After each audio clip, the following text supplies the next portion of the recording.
यकीन मानिए दर्शकों, आज के बाद आपका शरीर कभी थकेगा नहीं। बस सुबह उठते ही 3 काम करना। वही 3 काम कौन से है, या आज की बौद्ध कहानी की मदद से जानते हैं। तो चलिए दर्शकों, कहानी की शुरुआत करते हैं। एक नगर के नजदीक एक जंगल में एक महात्मा अपना आश्रम बनाकर रहते थे। वह महात्मा आयुर्वेद के बहुत बड़े ज्ञाता थे। उस आश्रम में उनके बहुत सारे शिष्य भी रहते थे। एक दिन जब वह महात्मा सुबह स्नान करने के बाद अपने सभी शिष्यों को उपदेश दे रहे थे, तभी उनमें से एक सूरज नाम का शिष्य खड़ा हुआ और उनसे पूछने लगा, गुरुदेव, मेरे मन में आज एक सवाल उठ रहा है, कृपया मेरे सवाल का उत्तर दीजिए। सूरज की बात सुनकर महात्मा मुस्कुराए और बोले कि पूछो वत्स, तुम्हारा क्या प्रश्न है। तब सूरज ने गुरु से कहा कि गुरुदेव, हम अपने शरीर को हमेशा रोगों से मुक्त कैसे रख सकते हैं। आप तो औषधियों के ज्ञाता है, कृपया करके कोई ऐसी औषधि बताओ जिसे पाकर हम हमेशा रोगों से मुक्त रह सके। सूरज की यह बात सुनकर गुरुदेव कहते हैं, आज मैं तुम सबको ऐसा मंत्र बताने वाला हूं जिसे अगर कोई भी इंसान अपने जीवन में उतार लेता है तो उसे कभी भी रोग बीमारियां परेशान नहीं कर सकती। तब सूरज कहते हैं कि गुरुदेव, आप हमें वह मंत्र जरूर बताओ, हम सब उसको जरूर ग्रहण करेंगे। तब गुरुदेव कहते हैं, मैं तुम सबको सुबह की 5 आदतें बताने जा रहा हूं जिसे अपनाकर तुम हमेशा के लिए रोगों से दूर रह सकते हो। और अगर किसी इंसान को कोई भयंकर बीमारी भी है तो वह भी उससे धीरे धीरे पीछा छुटा सकती है और शारीरिक रूप से, मानसिक रूप से मजबूत इंसान बन सकता है। फिर वह गुरु उन सभी शिष्यों से कहते हैं कि बेटा, सबसे पहली आदत, आपको सुबह जल्दी उठना चाहिए। यह सुनने में बहुत ही आसान लग रहा है और ऐसा सुनकर ऐसा भी लगता है कि भला जल्दी उठने से क्या ही फायदे मिल सकते हैं। लेकिन बेटा, इसके बहुत सारे फायदे हैं। बड़े बुजुर्गों का भी यह मानना है कि सुबह सूर्य उदय से पहले उठने और सूर्य देव के दर्शन करने से दिन भर एनर्जी रहती है। सुबह जल्दी उठने के लिए रात को जल्दी सोना चाहिए ताकि दिन में ज्यादा से ज्यादा समय काम को पूरा करने के लिए मिल सकता है और आलस्य भी नहीं आता है। वहीं व्यक्ति की दिनचर्या में भी सुधार आता है।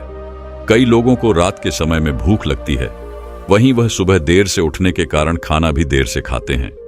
ऐसे में पेट से जुड़ी समस्याएं होने की संभावना बढ़ जाती है।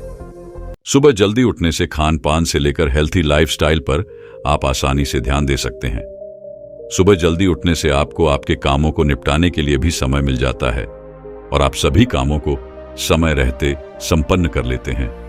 इसके साथ ही जल्दी उठने से दिमाग शांत और एकाग्र रहने में मदद मिलती है, जिससे काम करने में मन लगता है। इससे आत्मविश्वास का भी विकास होता है। वहीं बेटा, जो व्यक्ति देर तक सोता रहता है, बिस्तर पर पड़ा ही रहता है, वह दिन भर आलस्य में ही पड़ा रहता है, उसका मन काम में भी नहीं लगता है, उसका शरीर ऊर्जाहीन हो जाता है। ऐसा इंसान अपने जीवन में कुछ भी नहीं कर सकता है। इसीलिए तो बेटा कहते हैं कि जो सोता है वह खोता है।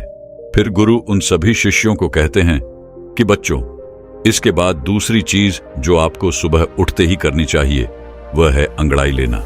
बच्चों, आपने अक्सर देखा होगा कि रात भर सोने के बाद जब हम सुबह उठते हैं तो हमें अंगड़ाई लेने का मन करता है। इंसान ही नहीं, जानवर भी अंगड़ाई लेते हैं। यह शरीर का ही प्राकृतिक तरीका है ब्लड सर्कुलेशन को बढ़ाने का। जब हमारे शरीर में ज्यादा ब्लड सर्कुलेट होगा तो ब्लड में ज्यादा न्यूट्रिएंट्स बढ़ेगी, जिससे आपके हर एक अंग को फायदा होगा।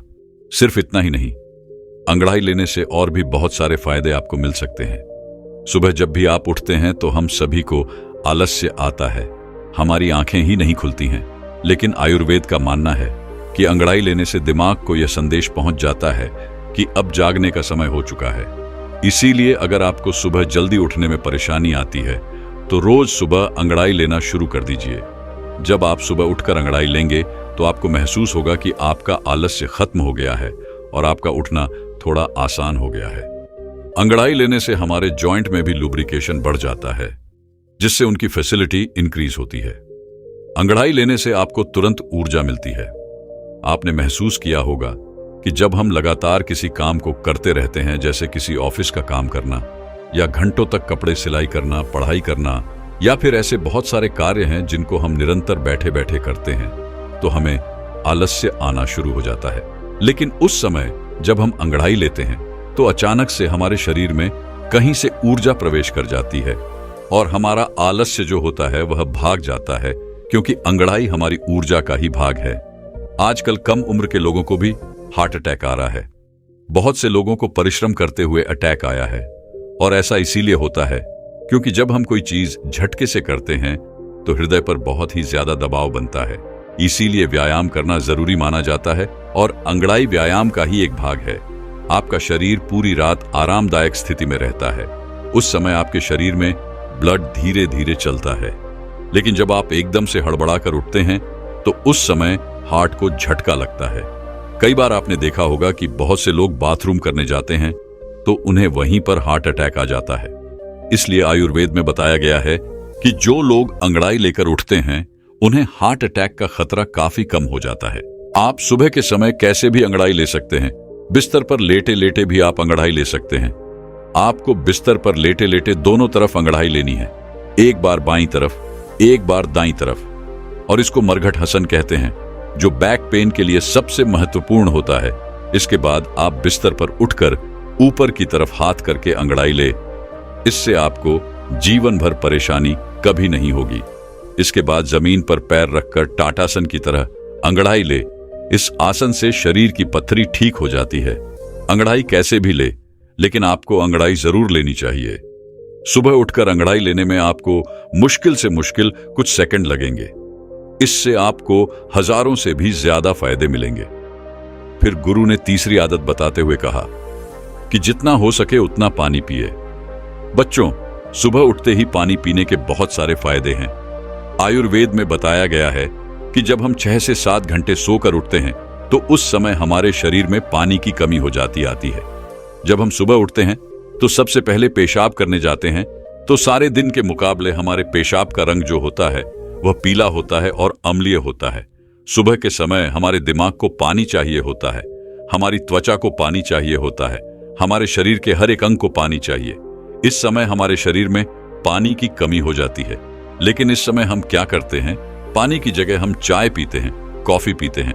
बच्चों, चाय और कॉफी दोनों ही हानिकारक है। मतलब ये शरीर में से पानी को बाहर निकालती है। इसीलिए सुबह उठते ही चाय और कॉफी पीना बंद करें। और सुबह उठते ही अगर आप चाय पिएंगे तो आप उम्र से पहले ही वृद्ध नजर आएंगे। जब सुबह उठते ही आप चाय पीते हैं तो आपके पेट में अम्लीय बहुत ज्यादा बढ़ जाती है, जिससे गैस और एसिडिटी बनने लगती है। वहीं सुबह उठकर अगर आप पानी पीते हैं तो उससे आपकी बॉडी का मेटाबॉलिज्म बढ़ता है। मेटाबॉलिज्म बढ़ेगा तो कैलोरी जल्दी बर्न होगी, जिससे कभी आपको मोटापा नहीं होगा। और जो लोग मोटे हैं उनका मोटापा घट जाएगा। सुबह उठते ही पानी पीने से डिजेस्शन फास्ट हो जाता है, क्योंकि सुबह का पानी आपके पाचन तंत्र को सक्रिय करता है, जिससे आपका भोजन सही तरीके से पचता है और पेट खुलकर साफ होता है। इससे शरीर के अंदर जमी गंदगी प्राकृतिक रूप से बाहर निकलती रहती है, जिससे आपकी त्वचा पर एक नेचुरल ग्लो आता रहता है। इससे आपके बाल भी बहुत अच्छे हो जाते हैं। मोटापा आपको कभी नहीं होता है और दिमाग की शक्ति कहीं गुना बढ़ जाती है। जो लोग सुबह उठकर चाय की जगह पानी पीते हैं उनकी याददाश्त बहुत ही तेज हो जाती है, उनका फोकस बेहतर हो जाता है और वह ज्यादा खुश भी रहते हैं। फिर गुरु उन सभी बच्चों से कहते हैं, बच्चों, सुबह गुनगुना पानी पीना सबसे अच्छा होता है, क्योंकि यह पाचन तंत्र को आराम देता है और जल्दी से शरीर में अवशोषित हो जाता है। या फिर आप रात्रि को तांबे के बर्तन में पानी भरकर अपने सिरहाने रख ले और सुबह उठकर उस पानी को पी ले। आप उस पानी को गर्म करके भी पी सकते हैं, या फिर आप उसको ऐसे भी पी सकते हैं। इस समय आपको सादा पानी ही पीना है। उसमें नींबू, पुदीना, अदरक, जीरा कुछ भी डालने की आपको जरूरत नहीं है। सुबह उठते ही आपसे जितना हो सके 1 गिलास, 2 गिलास, 3 गिलास या फिर 4 गिलास पानी आप पी सकते हैं। अगर आपको कॉन्स्टिपेशन रहता है तो इसी पानी को मलासन यानी अकड़ू बैठकर भी पी सकते हैं, क्योंकि जब हम अकड़ू बैठकर पानी पीते हैं तो पानी प्रेशर से झर को खींचता हुआ बड़ी आसानी से बाहर निकल जाता है। इसीलिए बच्चों, सुबह उठते ही खूब पानी पिया करो, क्योंकि यह आपकी आदत आपको बहुत सारी बड़ी बड़ी बीमारियों से बचा लेगी। इसके आगे वह गुरु चौथी आदत बताते हुए कहते हैं, बेटा, आपको अपने दिमाग को स्वस्थ और शांत रखने के लिए सुबह योग और व्यायाम करना चाहिए। बेटा, जब तक आपका दिमाग शांत और स्वस्थ नहीं रहेगा तब तक आप चाहे कितना भी कुछ कर लो, आप आगे नहीं बढ़ सकते हैं और ना ही अपने आप को स्वस्थ रख सकते हैं, क्योंकि अशांत मन बड़ी बीमारी से भी ज्यादा खतरनाक होता है बेटा। योग में आप सूर्य नमस्कार कर सकते हो। यह एक संपूर्ण योग अभ्यास है जो आपके पूरे शरीर को मस्तिष्क के लिए बहुत ही लाभकारी है। सूर्य नमस्कार एक प्राचीन योग अभ्यास है। सूर्य नमस्कार में कुल 12 आसन होते हैं। इसमें 6 विधि के बाद फिर उन्हीं 6 विधि को उल्टे क्रम में दोहराना होता है। इन आसनों को सुबह सूर्य की किरणों के सामने करना चाहिए। इन आसनों का अभ्यास स्वच्छ और खुले हवादार व वातावरण में करें। सबसे पहला आसन होता है प्रणाम आसन। पहले सीधे खड़े हो जाएं, फिर दोनों हाथों को कंधे के समानांतर उठाइए। दोनों हथेलियों को ऊपर की ओर लेकर जाइए। हथेलियों के पृष्ठभाग एक दूसरे से चिपके रहे। फिर उन्हें उसी स्थिति में सामने की ओर लाइए। तत्पश्चात नीचे की ओर गोल गोल घुमाते हुए नमस्कार की मुद्रा में खड़े हो जाएं। दूसरा आसन है हस्त उत्तनासन। अब गहरी श्वास भरे और दोनों हाथों को ऊपर की ओर लेकर जाएं। अब हाथों को कमर से पीछे की ओर झुकाते हुए भुजाओं और गर्दन को भी पीछे की ओर झुकाएं। तीसरा आसन है हस्तपादन। इस स्थिति में आगे की ओर झुकते हुए श्वास को धीरे धीरे बाहर निकालें। हाथों को गर्दन के साथ कानों से लगाते हुए नीचे लेकर जाए और हाथों से पृथ्वी का स्पर्श करें। अब कुछ इसी स्थिति में रुके और घुटनों को एकदम सीधा रखें। चौथा आसन है अश्व संचालन आसन। इस स्थिति में हथेलियों को भूमि पर रखें।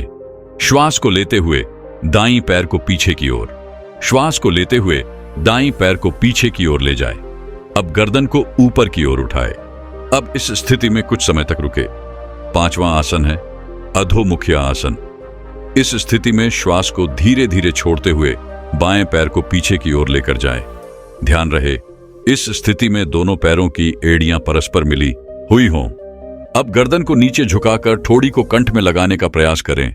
सातवां आसन है भुजंगासन। इस स्थिति में धीरे धीरे श्वास को लेते हुए छाती को आगे की ओर खींचे। हाथों को सीधे रखें, हथेलियां पृथ्वी पर लगी हो। अब गर्दन को धीरे धीरे पीछे की ओर ले जाएं। घुटने पृथ्वी का स्पर्श करें तथा पैरों के पंजे खड़े रहे। आठवां आसन है अधोमुख श्वान आसन। यह स्थिति 5वीं स्थिति के समान है। इस स्थिति में श्वास को धीरे धीरे छोड़ते हुए बाएं पैर को पीछे की ओर ले जाए। ध्यान रहे इस स्थिति में दोनों पैरों की एड़ियां परस्पर मिली हुई हों। अब गर्दन को नीचे झुकाकर थोड़ी को कंठ में लगाने का प्रयास करें। 9वां आसन है अशुभ संचालन आसन।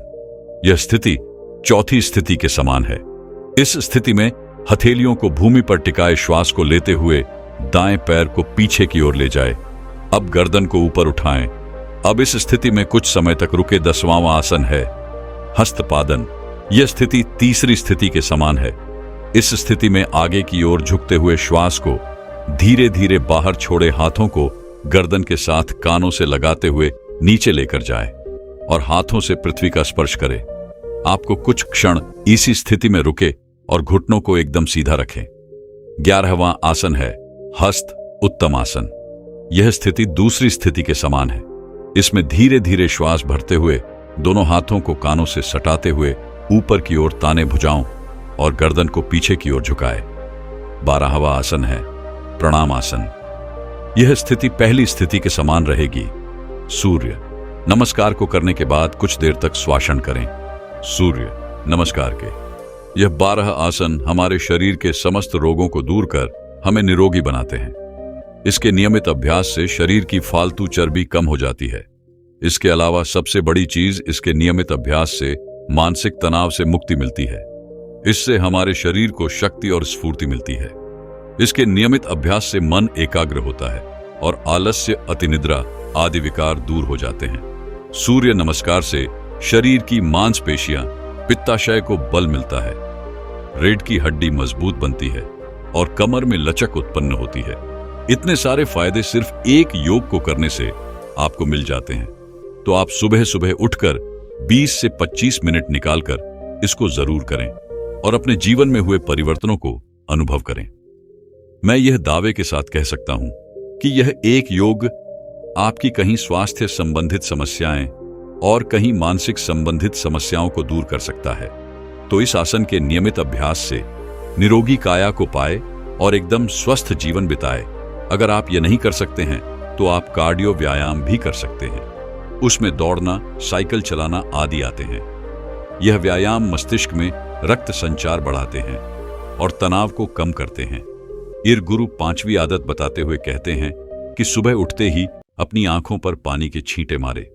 आज के समय में हमारे शरीर का सबसे महत्वपूर्ण भाग हमारी आंखें हैं। आज कल दिन के 10 से 12 घंटे बहुत से लोग मोबाइल या लैपटॉप पर लगे रहते हैं, जिसकी वजह से उनकी आंखों की नमी खत्म हो जाती है। आंखों के नीचे काले घेरे पड़ जाते हैं, आंखें लाल हो जाती हैं, आंखों में खुजली होने लगती है और बड़े नंबर के चश्मे आजकल छोटे छोटे बच्चों को भी लग जाते हैं।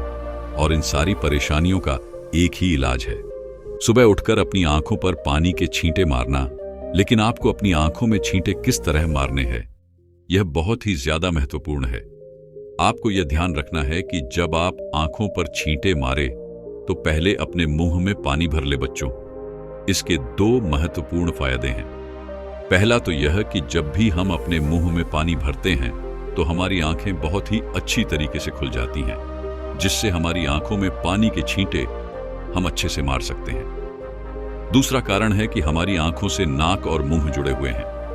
अगर हम अपने मुंह में पानी नहीं भरेंगे तो आंखों की जो गंदगी है वह आपकी आंखों से आपके मुंह के अंदर चली जाएगी। लेकिन अगर आप अपने मुंह में पानी भर लेते हैं तो आपके मुंह में लॉक लग जाएगा और इससे जितनी भी आपकी आंखों की गंदगी होगी वह बाहर निकल जाएगी। मुंह में पानी भरकर अपनी आंखों में छींटे मारे, इसके बाद अपनी नाक को साफ करें। आप देखेंगे कि कितना कचरा बाहर आया है। हमारी आंखें नाक से जुड़ी होती हैं और नाक की सहायता से ही साफ होती है। जब आप इस तरह से अपनी आंखों को धोते हैं तो इससे आपको 2 लाभ प्राप्त होते हैं। एक तो आपकी आंखें साफ रहती हैं और एक बात का और आपको ध्यान रखना है कि आपको कभी भी गर्म पानी से अपनी आंखों पर छींटे नहीं मारने हैं। ठंडा या फिर सादा पानी ही आपको इस्तेमाल करना है। कम से कम 10 से 20 बार अपनी आंखों पर छींटे मारे, जिससे आपकी आंखों की रोशनी बढ़ती है, आंखें ठंडी होती हैं, आंखों की जलन खत्म होती है। इससे कभी भी आंखों में इन्फेक्शन नहीं होता है। इसके बाद गुरु छठी चीज बताते हुए कहते हैं कि त्रिफला माउथ वॉश करें। त्रिफला माउथ वॉश के कई सारे फायदे होते हैं। यह आपके मुंह की कई सारी समस्याओं को दूर कर देते हैं। त्रिफला में एंटीबैक्टीरियल गुण होते हैं जो मुंह के बैक्टीरिया को नष्ट करते हैं और संक्रमण से बचाते हैं। यह मसूड़ों की सूजन को, दर्द को कम करता है और मसूड़ों को मजबूत बनाता है। त्रिफला माउथ वॉश मुंह की दुर्गंध को दूर करता है और मुंह को ताजगी प्रदान करता है। यह आपके दांतों को सड़ने से रोकते हैं और दांतों को मजबूत करते हैं। इसके लिए आप एक कप में पानी लें और उसको अच्छे से उबाल लें और उसमें 1-2 चम्मच त्रिफला पाउडर मिला लें। इस मिश्रण को ठंडा होने दें और ताकि यह गुनगुना हो जाए, इस त्रिफला मिश्रण से मूलभूत 1 से 2 मिनट तक अच्छी तरीके से गुल्लक करें। ऐसा आप दिन में 2 बार सुबह और शाम कर सकते हैं। यह आपके मुंह से संबंधित सारी समस्याओं को दूर करता है और आपके मुंह की सेहत को अच्छा बनाए रखता है। इसके बाद गुरु 7वीं आदत बताते हुए कहते हैं कि सुबह पानी पीने के बाद सबसे पहली चीज जो भी आप खाते हैं या फिर पीते हैं, उसका आपके शरीर पर बहुत ही गहरा प्रभाव पड़ता है। इस समय आपका शरीर बिल्कुल खाली रहता है क्योंकि पूरी रात आपने कुछ भी नहीं खाया। आप सुबह उठते हैं तो आपके शरीर को कुछ ना कुछ चाहिए होता है। इस समय पर आप जो भी खाते हैं वह आपके शरीर को अच्छे से लगता है। आयुर्वेद में दिन का पहला आहार और आखिरी आहार बहुत ही महत्वपूर्ण माना जाता है। इसीलिए प्रथम आहार आपको बहुत ही ध्यान से खाना चाहिए। अगर आप बिल्कुल स्वस्थ हैं, फिट हैं, तो आप सुबह उठकर फल खाएं। लेकिन मान लो आपको लिवर की प्रॉब्लम है, तो ऐसी स्थिति में आप सुबह उठकर गन्ने का ताजा रस पिए। इससे आपको बहुत ही ज्यादा फायदा होगा। और अगर आपके शरीर में बहुत ही ज्यादा गर्मी है, पसीना बहुत आता है, तो उस स्थिति में आप तरबूज खाएं। इससे आपके शरीर के अंदर की गर्मी खत्म हो जाएगी। जिनके पेट से चर्बी निकलती है वह सुबह उठकर अश्वगंधा के पत्ते का जूस लें। आयुर्वेद में इसे सबसे बेहतर माना जाता है। अगर आपको कैल्शियम की कमी है तो दही में 1/4 चम्मच चूना डालकर खाएं। आपको किसी भी पान वाले से यह चूना मिल जाएगा। जब आप इस दही को निरंतर खाते हैं तो कुछ ही दिनों में आपके जोड़ों से कट कट की आवाज आना बंद हो जाती है। अगर आपके बाल झड़ते हैं तो 5 से 6 कड़ी के पत्ते चबाकर खा लें। अगर आप ब्रेन पावर इंक्रीज करना चाहते हैं तो आप 1 चम्मच रसायन खाएं। बच्चों, जब भी आप सुबह कुछ खाते हैं तो इसके 20 मिनट बाद तक आपको कुछ भी नहीं खाना है और 20 मिनट के बाद ही आप नाश्ता कर सकते हैं और नाश्ते में भी आपको हेल्थी चीजें ही खानी है। फिर गुरु सभी बच्चों से कहते हैं कि बच्चों, जब इन आदतों को आप अपने जीवन में अपना लेंगे तो इससे आपको बहुत ही अच्छे लाभ प्राप्त होंगे। इतना कहकर गुरु ने अपना उपदेश खत्म किया। फिर सभी शिष्यों ने गुरु का धन्यवाद किया। मेरे साथियों, मैं अगर आपसे कहूं कि हमारे घर में ऐसी चीजें उपलब्ध हैं जो महंगे से महंगे फलों से भी ज्यादा लाभकारी है, आपकी सब्जियों से भी ज्यादा गुणकारी है, ऐसी 2 चीजें जो आपको फल और सब्जियों से ज्यादा लाभ देती हैं। फल और सब्जियां अगर आप नियमित रूप से खाते हैं तब भी आप बीमार पड़ जाएंगे, लेकिन अगर आप फल और सब्जियों के साथ इन 2 चीजों का भी इस्तेमाल करते हैं तो बड़ी से बड़ी बीमारी भी आपसे कोसों दूर रहेगी। जिनको अगर आप नियमित रूप से सेवन करते हैं, जिनका इस्तेमाल अगर आप नियमित रूप से शुरू कर देते हैं, तो उससे आपको इतने फायदे मिलेंगे जितने आपने कभी सोचे नहीं होंगे और यह दोनों चीजें आपके घर पर ही आसानी से मिल जाएंगी और फायदों में यह अव्वल रहेगी। इसके फायदे इतने ज्यादा होंगे कि मानो आपकी उम्र रुक सी जाएगी। आप ज्यादा उम्र से ज्यादा जवान दिखाई देंगे। आप लंबे समय तक स्वस्थ और जवान बने रहेंगे। अगर आप रोजाना अच्छे और ताजा फल खाते हैं और अच्छा आहार नियमित रूप से लेते हैं, तब भी आप बीमारियों से और शरीर की हानियों से नहीं बच पाएंगे। लेकिन अगर आप इन 2 चीजों का इस्तेमाल करते हैं तो यकीनन अपने समस्त जीवन की तरफ आप आगे बढ़ पाएंगे और कहीं सारी बीमारियों और शरीर की हानि से बच जाएंगे। एक बार एक बौद्ध भिक्षु एक नगर में स्वास्थ्य के विषय पर प्रवचन दे रहे थे।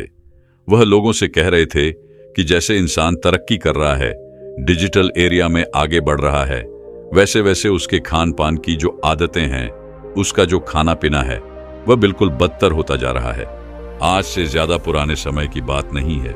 अगर हम 50 से 20 साल पहले की बात भी करें तो उस समय जो चीजें हम छूते भी नहीं थे, जिनको हम जानते भी नहीं थे, आज वह सब चीजें आम हो चुकी हैं। आजकल जो हम खाना पीना खाते हैं वह कम से कम 30 से 60 दिन पुराना होता है और कभी कभी तो उससे भी ज्यादा पुराना होता है। और यही वजह है कि इस तरह के खाने को खाने से ना तो हमारे अंदर एनर्जी आती है, ना हमारे अंदर से न्यूट्रल मिलता है।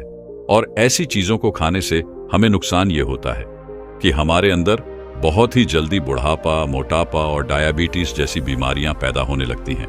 उन बौद्ध भिक्षु की ऐसी बातें सुनकर उस सभा में से एक युवक खड़ा होता है और उन गुरु को प्रणाम करते हुए बोलता है, हे गुरुवर, आप कह रहे हैं कि ऐसी चीजों को खाने से हम बीमार पड़ते हैं, तो अब इस जमाने को तो हम नहीं बदल सकते हैं। हम चाहकर भी बिल्कुल 100% शब्द चीजें प्राप्त नहीं कर सकते हैं। आजकल तो फल और सब्जियां भी शुद्ध प्राप्त नहीं होती हैं, क्योंकि आजकल पैदावार बढ़ाने के लिए इनमें इंजेक्शन का प्रयोग किया जाता है। इन सब को पकाने के लिए कई तरीके के केमिकल का प्रयोग किया जाता है। ऐसे में हमें तो शुद्ध सब्जियां और फल भी प्राप्त नहीं हो सकते हैं। तो ऐसे में इनका क्या उपाय है? उस युवक की पूरी बात ध्यान से सुनने के बाद वह बौद्ध भिक्षु उस युवक को और उस सभा में बैठे सभी लोगों को इसका जवाब देते हुए कहते हैं कि आजकल के जमाने में शुद्ध फल और सब्जियों का मिलना बहुत कठिन है और यह भी संभव नहीं है कि आप सभी तरह की सब्जियां और फल अपने घर पर ही पैदा कर लें। तो ऐसे में आज आपको मैं 2 ऐसी चीजों के बारे में बताने वाला हूं जो आपके मिलावटी और जहरीले फल और सब्जियों से भी ज्यादा फायदेमंद है। और वह 2 चीजें आपके मिलावटी फलों और सब्जियों से होने वाले आपके शरीर के नुकसान को रोकने का कार्य भी करेगी। ये 2 चीजें आपके रक्त का शोधन करेगी। ये इस विषाखाता को आपके शरीर से बाहर निकालने का काम करती है, आपकी स्किन को बेहतर करती है, आपको युवा बनाए रखती है, आपको ऊर्जावान बनाए रखती है और बहुत सारी समस्याओं से, परेशानियों से और बीमारियों से आपको बचाए रखती है। आगे वह बौद्ध भिक्षु कहते हैं कि वह 2 चीज आपको अपने डाइट में शामिल करनी है, अपने रूटीन में लानी है। वह है नियम और हल्दी की गोलियां। और यह गोलियां आपको खुद ही अपने घर पर अपने आप बनानी है और इनको इस्तेमाल करना है। तभी आपको इससे शुद्ध और पूर्ण परिणाम मिलेंगे। सुबह खाली पेट दिन की प्रथम वस्तु के रूप में इनका प्रयोग किया जाता है। और यह आपके शरीर के प्रत्येक अंग को प्रभावित करती है। यह आपके शरीर की एक एक कोशिका को प्रभावित करती है। अनेक लाभ इससे आपको मिलते हैं, लेकिन इनसे लाभ प्राप्त करने के लिए आपको यह समझना होगा कि इसका निर्माण कैसे करना है, कितनी मात्रा में इसका प्रयोग करना है, कितनी अवधि तक प्रयोग करना है। पूरी जानकारी आपको होनी चाहिए, तभी आपको इसके सही फायदे मिल पाएंगे। आज मैं आपको इस विषय के बारे में पूरे विस्तार से समझाने वाला हूं, इसीलिए मेरी बातों को पूरे ध्यान से सुनिए। सबसे पहले हम इसके फायदों के बारे में जानते हैं कि इससे हमें क्या क्या फायदे मिल सकते हैं। सबसे पहले हम बात करेंगे त्वचा के लिए। त्वचा से संबंधित आपको कोई भी समस्या हो, उस समस्या में यह विशेष गुणकारी रहने वाली है। हम आपको अपना व्यक्तिगत अनुभव बताते हैं।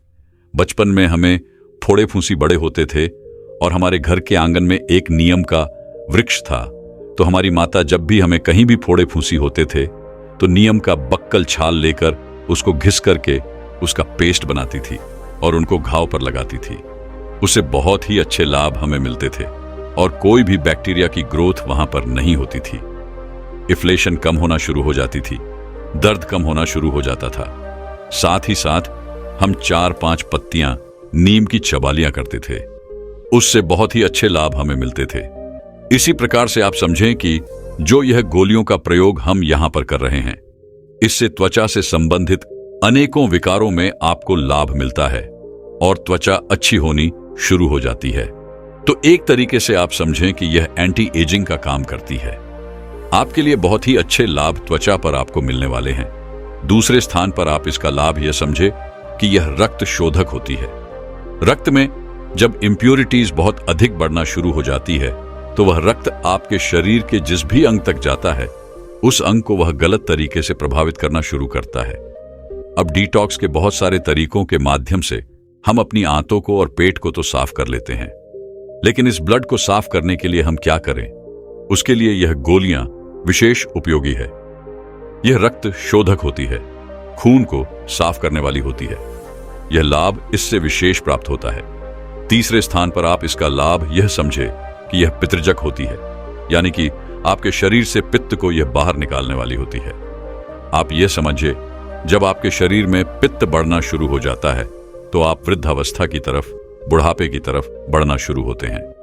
आप अनुभव भी करेंगे, जिन भी लोगों को बहुत ज्यादा एसिड बनता है, उनकी शारीरिक क्षमता खत्म होनी शुरू हो जाती है। शरीर में बल समाप्त होना शुरू हो जाता है, आंखें कमजोर होने लगती हैं, बाल खराब होने लगते हैं और त्वचा खराब होने लगती है। इस तरीके के प्रभाव होते हैं। गहरा प्रभाव पाचन पर भी पड़ता है।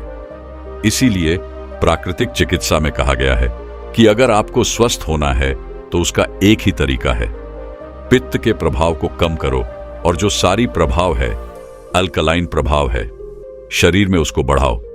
इसीलिए फल व सब्जियों का प्रयोग करने के लिए आपको अधिक कहा जाता है और पके हुए भोजन को कम करने और डिब्बा बंद चीजों का इस्तेमाल करने से आपको रोका जाता है। जंक फूड को कम करने के लिए आपको कहा जाता है, जिससे कि एसिड का प्रभाव शरीर में कम हो। तो यह जो गोलियों का प्रयोग आप करेंगे, यह पित्त रहचक होती है। इससे शरीर में पित्त कम होता है, जिससे कि आपके पूरे शरीर पर इसका बहुत ही गहरा और बहुत ही सुंदर प्रभाव देखने को मिलता है। चौथे स्थान पर आप इसका लाभ यह समझे कि यह पाचन के लिए बहुत ही अधिक उपयोगी है। कहा गया है कि यह दमन का कार्य करती है और अरुचि को समाप्त करती है। दीपन यानी कि जठराग्नि को बढ़ाती है। आपकी जितनी जठराग्नि बढ़ेगी, उतना ही पाचन अच्छा होगा, उतना ही अधिक न्यूट्रिशन आपका शरीर भोजन से अवशोषित करेगा, उतना ही अधिक बल बढ़ेगा और शरीर भी मजबूत होता चला जाएगा। तो यह पाचन को इंप्रूव करता है, बेहतर बनाता है। पाचन को और अरुचि यानी कि भोजन करने की इच्छा नहीं होती, उस स्थिति में भी यह बहुत ही अच्छा फायदा देने वाला होता है। इसके आगे वह बौद्ध भिक्षु कहते हैं हल्दी और नीम की गोलियां। इनका एक बड़ा ही सुंदर और बेहतर गुण यह भी होता है कि यह पैरेक्टिक्स को समाप्त करती है, साथ ही साथ जो बैड बैक्टीरिया होते हैं उनको भी समाप्त करती है। गुड बैक्टीरिया बढ़ाती है तो पाचन भी अच्छा होता है और शरीर का सिस्टम भी बेहतर बनता है। ब्लड शुगर लेवल को यह कंट्रोल करती है, नीचे की तरफ लेकर के आती है। और जिन लोगों को मधुमेह की समस्या है डायबिटीज की समस्या है उनके लिए तो यह परम उपयोगी है। इसका प्रयोग भी किया जाता है। जो कि डायबिटीज की समस्या से पीड़ित होते हैं वह लोग इसका प्रयोग करते हैं। तो अगर आपको कोई ऐसी समस्या है तो उस स्थिति में यह आपके लिए काम करेगा। इसके आगे वह बौद्ध भिक्षु कहते हैं, यह थे इन गोलियों के लाभ। अब आगे हम जानते हैं और यह समझते हैं कि इसको कैसे, कब और कितनी मात्रा में प्रयोग करना है और इन गोलियों को कैसे बनाना है। सबसे पहले आप यह समझें कि इन गोलियों को कैसे बनाया जाता है।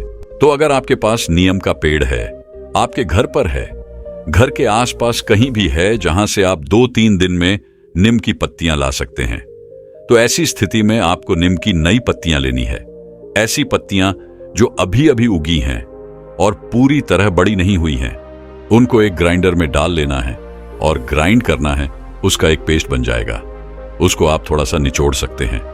उसमें अगर आपको पानी अधिक लगता है तो निचोड़ करके उसकी गोलियां बना लेनी है। उसकी गोलियां बन जाएंगी। इन गोलियों को आप अधिकतम 5 दिन तक इस्तेमाल कर सकते हैं।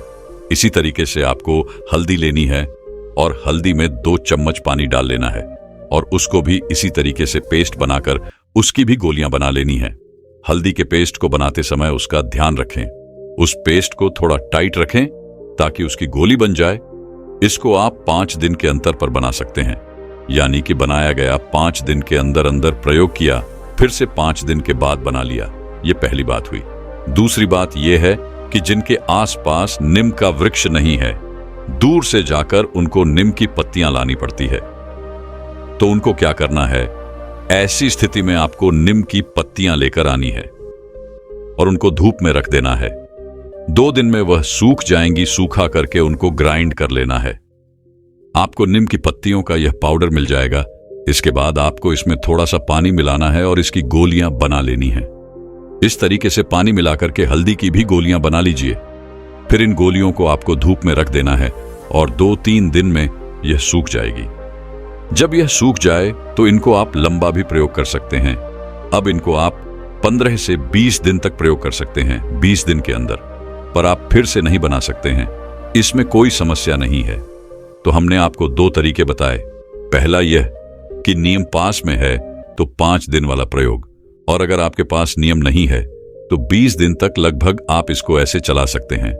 ऐसे आप गोलियां बना लें। इसके आगे वह बौद्ध भिक्षु कहते हैं, अब आप सब यह जानो कि इसकी सही मात्रा क्या है जो आपको लेनी है। सही मात्रा के लिए आपको लगभग 10 दिन तक इतनी बड़ी गोलियां बना लेनी है और इसको 10 दिन तक प्रयोग करना है। यानी कि 10 नीम की गोलियां, 10 हल्दी की गोलियां बड़े आकार की बनाई जाएगी और उसके 10 दिन के बाद आपको निरंतर प्रयोग करना है। उसका आकार जो होगा वो भुना हुआ चने जितना होगा। ये छोटे आकार की गोलियां होंगी और ये छोटे आकार की एक गोली नीम की और एक गोली हल्दी की आपको प्रतिदिन सुबह खाली पेट हल्के से गर्म पानी के साथ लेनी है और इसके बाद आपको लगभग 1 घंटे से आधा घंटे तक कुछ भी नहीं खाना है। तो इस तरीके से आपको इनका प्रयोग करना है। कई व्यक्तियों के मन में प्रश्न होता है कि इससे सेल तो डैमेज नहीं होते हैं। अधिक मात्रा में नियम का प्रयोग अगर आप करेंगे तो संभावना है, लेकिन जो हमने आपको मात्रा बताई है वह 100% सुरक्षित है। इसके बारे में आप कोई भी संशय न रखें। इस तरीके से बिल्कुल आप इसका प्रयोग कर सकते हैं। सुबह के समय ही इसका प्रयोग आपको करना है। अगर आप कुछ भी खा लेते हैं तो उसके बाद अगर आप सोचें कि इसका प्रयोग करें तो आपको नहीं करना है। ऐसी स्थिति में यह आपको लाभ की जगह नुकसान भी कर सकती है। यह गोलियां जो है वह सेल्यूलर लेवल पर भी काम करती है। कोशिकाओं को यह शुद्ध करती है, बेहतर करती है, रिपेयर करती है, लेकिन वह तभी जब आप इसको खाली पेट इस्तेमाल करेंगे। तो इस तरीके से आपको यह बनाना है और ऐसे ऐसे आपको प्रयोग करना है। दोस्तों, मैं उम्मीद करता हूं कि यह कहानी सुनने से आपके जीवन में अच्छे बदलाव आए होंगे। आपको इस वीडियो से क्या सीखने मिला ये कमेंट करके जरूर बताएं और अपने परिवार, दोस्तों या आपके करीबी इंसान के साथ ये कहानी शेयर करके उन्हें भी इस ज्ञान से परिचित करवाएं। बाकी अगर आपको ये वीडियो दिल से अच्छी लगी हो तभी इस वीडियो को लाइक कर देना और आपने अब तक इस चैनल को सब्सक्राइब न किया हो तो चैनल को सब्सक्राइब भी जरूर कर देना। आपका हर दिन शुभ हो और खुशियों से आपका जीवन भरा रहे। धन्यवाद। नमो बुद्धाय।